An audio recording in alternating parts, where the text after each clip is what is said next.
Okay, tip 6, an early bedtime is a parent's best friend. I cannot wait for this to happen for you because it really is one of the best pieces of having a baby who can sleep well and independently is having this evening free again, having this time for yourself. I mean, if overtiredness is our baby's worst enemy, then getting them to bed early is what we want to be shooting for. That's our goal. Now, I know you're probably already worried if you put your baby to bed early, they're going to wake up even earlier than they are. And I understand where that fear is coming from. And I just want to put it to rest that that's not what's going to happen. Often when you're putting a baby to bed too late and they're overtired, they wake up super early because of the overtiredness.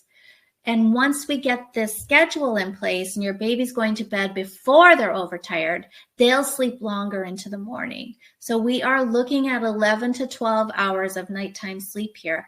And that is across the board. I would say 95% of babies will fall into the 11 to 12 hour mark. There are a few that fall on the lighter end, maybe the 10 and a half, but that's rare. More often it's 11 to 12. So if he's going to bed at 7, he's not going to be up till 6:30, 7 o'clock the next day. And that's where a baby's circadian rhythm likes to live. And that's just a fact. Babies, almost every baby, loves a 7 to 7 schedule. That's where their body clock resides, and that's where they sleep best. This will change as they get older. And then you've got your teenagers who are up half the night. But that's body clock. That's not just habit. That's the circadian body clock. So don't shoot the messenger. That's just the way a baby's body is designed. So they're still going to wake up. What happens when they're overtired is they're still going to wake up early and already be starting their day with a sleep debt. So it's just a vicious cycle. Going to bed too late, waking up too early, going to bed too late, and it just perpetuates this overtired sleep debt that we want to be avoiding. We want babies to be debt-free for as long as possible. So like I said, we're looking at about between 6:30 and 7:30. Now, I'm not saying, I know there's some places in the world where early bedtimes don't really happen much. This is going to feel a little foreign to you because most people are going to bed really late. But I would say you can try your later bedtime if you want to. It might work, and the chances are high that it won't. The baby's body clock will just naturally gravitate to this earlier bedtime, and you kind of have to follow your baby's lead on this one.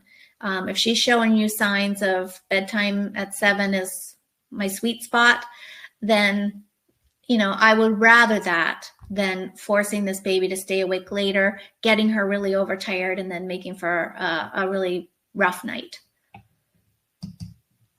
So the side benefits of early bedtimes, and again, I know you want the best for your baby, but these are perks for you, and they're just as important because everybody needs time. Everybody needs a bit of space in the day to focus on themselves. If you're glued to the hip of your baby 24/7, that's taking a toll on you emotionally and physically. So having a little bit of time in the night to recharge your own battery is so important. Again, 20 years down the road, I can't stress enough how important this is to have some time for you. You can enjoy a bubble bath and a glass of wine. You can watch a movie with your partner, read a book without interruption, go out with friends. This is a beautiful thing too, because when your baby can fall asleep independently, meaning they're not relying on you at all, you could go out. You could be gone at bedtime even. You can have your partner do it. You can have grandma do it. You can have the babysitter do it. It just brings a lot of freedom back into the idea that you don't have to be there every single second, that you can actually enjoy some time out of the house on your own. Just gives you that few hours. I tell you, sometimes this is the hardest thing I have to work at, to convince parents to trust me about this early bedtime. But once they get a taste for it and their baby starts going consistently to sleep at that 7:30 time frame, they love it. They write me, that's probably one of the most common sentences I hear in the testimonials people send, is how much they love that little bit of time in the evening for themselves again. Like Brittany here, she's saying the program took the fear out of sleep training. It's so wonderful to have a few extra hours together as husband and wife before we go to bed. Caitlin's mentioning that her husband and her relatives can put him down to sleep, so I'm not always responsible for bedtime duty.